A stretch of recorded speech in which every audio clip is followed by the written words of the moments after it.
රහිත වෛද්‍ය විද්‍යාව තුළ නම් යම්කිසි ආකාරයක ලෙඩක් වැළඳුනායින් අනතුරුව වේදනානාශක සහ ඒ තත්ත්වයන් සමනය කරන්නට අවශ්‍ය වෙන යම් ඖෂධයන් තියෙනවා. නමුත් අපේ දේශීය ආයුර්වේදය තුළ අපි දන්නවා මේ අවදානමට පෙර සූදානම් වීම කියන කාරණාව. එතකොට කොහොමද මේ සූදානම් වීම සිදු කරන්නේ? කියන්නේ මේ වෙනකොට කොරෝනා තත්ත්වයක් සමාජය තුළ යම්කිසි ආකාරයක ව්‍යාප්ත වෙලා තියෙනවා සුළුවට හෝ මේ තත්ත්වයන්ගෙන් ආරක්ෂා වෙලා අර පුරුදු පරිදි වැඩ කටයුතු කරගෙන යන්න මොකක්ද ඔබතුමී සතුව තිබෙන්නා වූ මේ කියන ඖෂධ තත්ත්වය? ඔය ඇත්තටම ඖෂධ වගේම පිරිසිදුකමක් තියෙන්න ඕනේ. ගොඩක් අය අත් දෙක හොදන්නේ දැන් ඔක්කොටම අමතක වෙලා පරණ පිරිත් ඔක්කොම.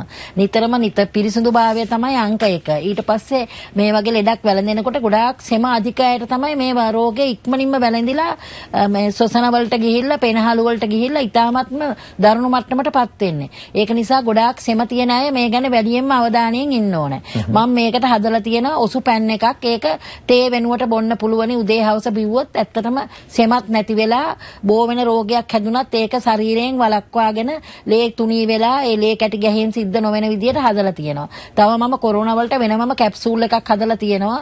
මම ගිය සැරේ කොරෝනා හැදිච්ච අය විතරක් 35000කට වැඩිය රෝගීන්ව සුව කරලා තියෙනවා. එක ලෙඩෙක් ඇවිල්ලා කිව්වා ડોක්ටර් මං හිතුවේ මම මැරිලාම වැටුණා කියලා. නමුත් ඔයාගේ කරල් 4 බිව්වා විතරයි.